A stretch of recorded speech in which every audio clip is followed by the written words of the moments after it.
Agora falar da decisão do Copom de manter a taxa de juros em 15% com a nossa comentarista Rita Mundim. Rita, muito boa noite. Como você avalia a decisão do Copom, hein? Olha, Leandro, pela análise que a gente fez do comunicado, a gente tem que ver agora a ata, que será liberada aí na terça-feira que vem. Mas o comunicado praticamente é o mesmo da última reunião. Isso quer dizer que o Copom não está enxergando nenhum tipo de melhora no nível de incertezas, tanto externas quanto internas, capazes de fazer com que ele mude a opinião dele para o futuro. A opinião dele para o futuro segue a mesma. O nível de incertezas é elevado, no cenário internacional existe e ele vai continuar acompanhando os desdobramentos da política tarifária dos Estados Unidos.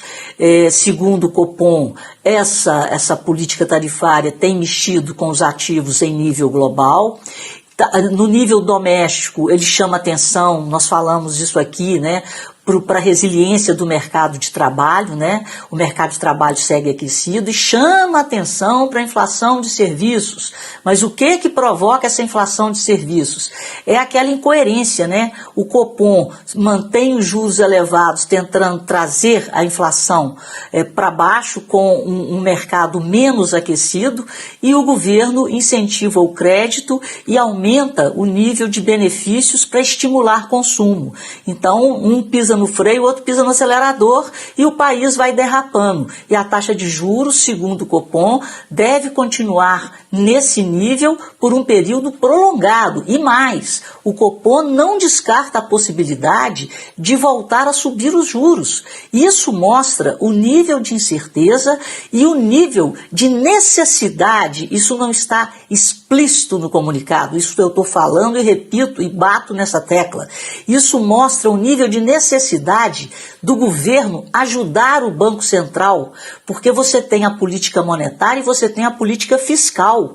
Enquanto o governo não colaborar em entregar equilíbrio fiscal e, de preferência, superávites, ou seja, gastar menos do que arrecada, ou pelo menos gastar só o que arrecada e parar de aumentar o nível de endividamento do país, não existe espaço para o Banco Central cortar os juros de forma significativa. E isso vai fazendo com que as empresas estejam aí tendo que rolar empréstimos em um nível absurdo de taxa de juros, o mesmo acontecendo com as famílias. E o resultado disso na ponta final é inadimplência, é recuperação judicial, é pedido de falência. Então, no curto prazo, a gente tem, o desemprego está no nível mais baixo, mas quando a gente olha o que está acontecendo e o que pode acontecer com a manutenção desses juros nesse nível tão elevado, é muito triste. Então, quer dizer, o crescimento do país, a geração de empregos está se dando de uma forma que não é sustentável.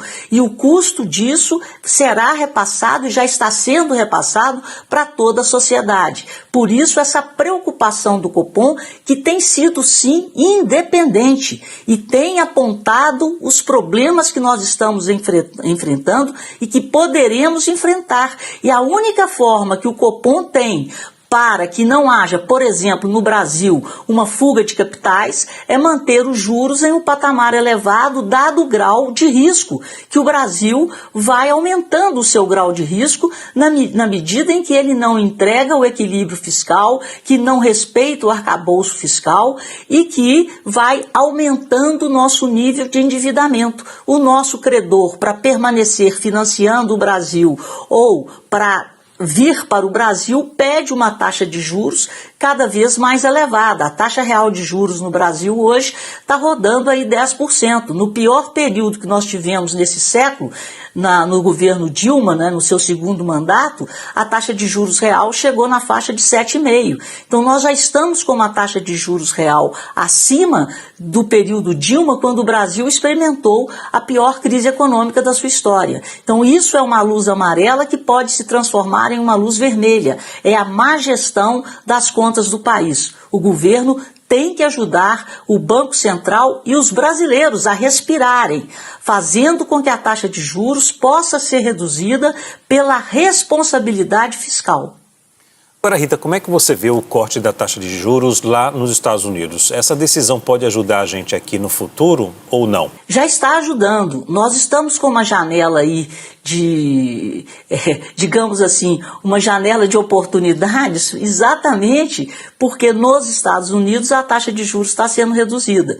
Então, quando a taxa de juros cai lá, os países emergentes, apesar do risco, eles ficam mais competitivos. E parte do dinheiro que seria aplicado, ou seria canalizado para aplicação na renda fixa nos Estados Unidos, acaba migrando para países com juros maiores, mas com risco maior. Então, o dólar está caindo em relação a todas as moedas do mundo, exatamente porque os juros nos Estados Unidos estão sendo cortados. Mas a política monetária por lá está igual a daqui, está meio que indefinida, porque depois da reunião do Copom, o presidente do Banco Central ele dá uma entrevista, e o Jerome Powell, quando ele deu a entrevista, as bolsas lá que estavam subindo, o mercado estava assim, bem eufórico, né, em nível global, mas aí o Jerome Powell foi dar a entrevista e começou a falar, olha, nós temos um risco aí de inflação, esse risco não foi debelado, olha, o mercado de trabalho americano está ficando mais fraco do que se supunha. Então, quando o Jerome Powell começou a falar, as bolsas americanas viraram e passaram até para o negativo. Depois que é divulgado o comunicado, é divulgado um gráfico de pontos. E nesse gráfico, os 19 membros do Comitê de Política Monetária de lá, que chama FONC, eles fazem a projeção para os juros ao final do ano, é chamado gráfico de pontos. 9 dos 18 estão prevendo juros entre 3,5% e 3,75%, ou seja, mais cortes virão até o final do ano. 6 deles, aí que começa a complicação, 9% a 50%. 6 deles estão prevendo juros entre 4% e 4,25%, ou seja, um pouco abaixo do nível atual, né? Aliás, no mesmo nível que foi reduzido o juro hoje, que está em 4 e 4,25, perdão aí. 2, entre 3,75 e 4. 1 entre 4,25 e 4,5, ou seja, acima do que foi cortado hoje. E 1 entre 2,75 e 3. Não existe uma unanimidade na projeção da taxa de juros para o final de 2025. E por que não existe unanimidade? Porque o cenário é incerto. E o cenário é incerto por causa do tarifaço, do nível de inflação que pode aparecer nos Estados Unidos e também pelo comportamento do mercado de trabalho de lá.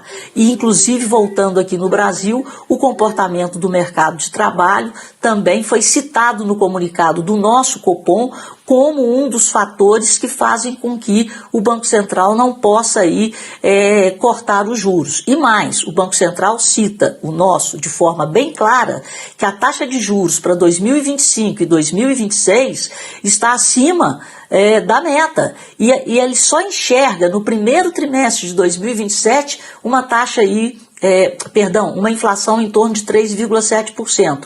E a inflação para 26 e 27 ainda acima de 4%. Então, a conclusão é, a taxa Selic será mantida por um período prolongado para que haja uma desancoragem das expectativas inflacionárias que estão acima da meta. Portanto, gente, apertem o cinto, porque esse juro realmente é um juro que a gente tem que ter muito cuidado em dar crédito por não sofrer uma inadimplência e em tomar crédito para que nós não incorramos, né, na inadimplência, nem para que alguém deixe de te pagar e nem para que você deixe de pagar alguém, porque os juros estão extremamente elevados.